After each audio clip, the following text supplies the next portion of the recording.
প্রিয় তৃতীয় শ্রেণীর পরীক্ষার্থী বন্ধুরা, তোমাদের জন্য এই ভিডিওটিতে আমি আলোচনা করতে চলেছি তৃতীয় শ্রেণীর প্রথম পর্যায়ক্রমিক মূল্যায়নপত্র 2025, অর্থাৎ 2025 সালের ফার্স্ট ইউনিট টেস্টের তৃতীয় শ্রেণীর গণিত বিষয়ের প্রশ্নপত্রটি সম্পূর্ণ সমাধান সহ এই ভিডিওটিতে আলোচনা করতে চলেছি। পূর্ণমান 20, সময় 40 মিনিট।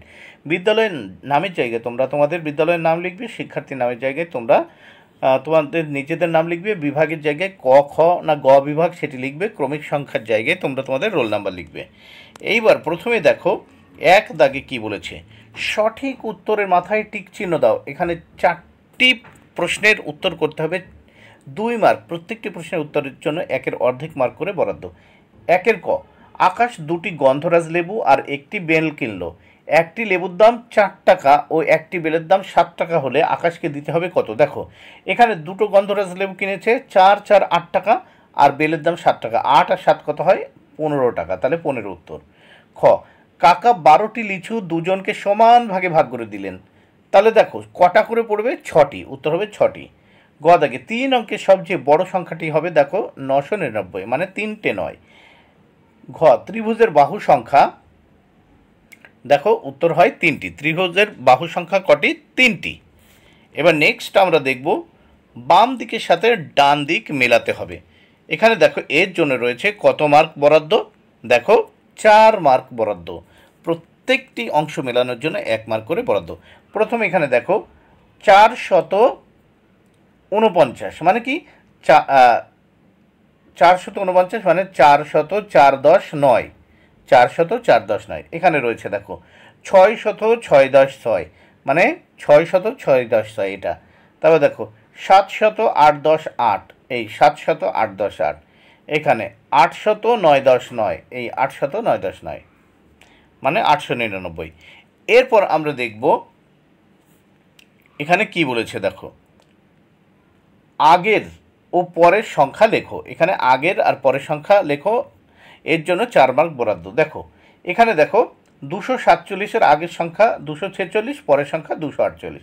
এখানে 580, এর আগের সংখ্যা 579, পরের সংখ্যা 581।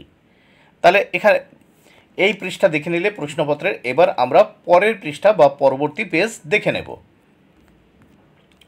এখানে কি বলেছে দেখে নেওয়া যাক। স্থানীয় মান অনুসারে বিস্তৃত করে লেখো। এর জন্য রয়েছে 3 মার্ক। প্রত্যেকটির জন্য কি 1.5 মার্ক করে বরাদ্দ। 1-1-এর 2 মার্ক করে বরাদ্দ। 423, একে বিস্তৃত করে লিখতে হবে। দেখো 400 যোগ 20 যোগ 3, 423। 752, একে বিস্তৃত করে লিখব। 700 যোগ 50 যোগ 2। এইবার দেখো 5 দাগে ফাঁকা ঘরে এই দেখো এই দুটো চিহ্ন আমাদের বসাতে হবে। তাহলে দেখো যে সংখ্যাটি বড় হবে তার দিকে খোলা মুখ থাকবে। দেখো 235, দেখো 435-এর থেকে ছোট, তাই দেখো খোলা মুখটা, এই চিহ্নের খোলা মুখটা 435-এর দিকে। আর 235 যেহেতু ছোট তাই বন্ধ মুখটা 235-এর দিকে। এখানে দেখো 387, 378-এর থেকে বড় বলে খোলা মুখটা 387-এর দিকে আর বন্ধ মুখটা 378-এর দিকে। এবার নেক্সট আমরা দেখব 6 দাগে। 6 দাগে কি বলেছে দেখে নেওয়া যাক। নিচের সমস্যাগুলি সমাধান করো। 3টি সমস্যার সমাধান করতে হবে, এর জন্য রয়েছে 6 মার্ক। প্রত্যেকটি সমস্যার সমাধানের জন্য 2 মার্ক করে বরাদ্দ। প্রথম ক, দেখো 6-এর কতে কি বলেছে দেখে নেওয়া যায়। কাশিম চাচা পানের বরজ থেকে 600টি পান তুলেছেন, 308টি পান দোকানিকে দিয়েছেন। এখন কাশিম চাচার কাছে কয়টি পান রইল? তাহলে পান তুলেছেন 600টি, 308টি দোকানিকে দিয়েছেন, তাহলে বিয়োগ 308। এবার আমরা বিয়োগ করবো। দেখো ওপরে 0 মানে 10 ধরে নিতে হবে, ওর আগে মনে মনে 1 ধরতে হবে। তাহলে 8 আছে কত হলে 10 হয়, মানে 10-এর থেকে 8 চলে গেলে থাকে 2।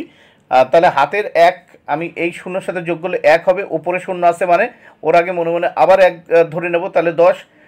তাহলে ওই 10-এর থেকে 1 চলে গেলে থাকে 9।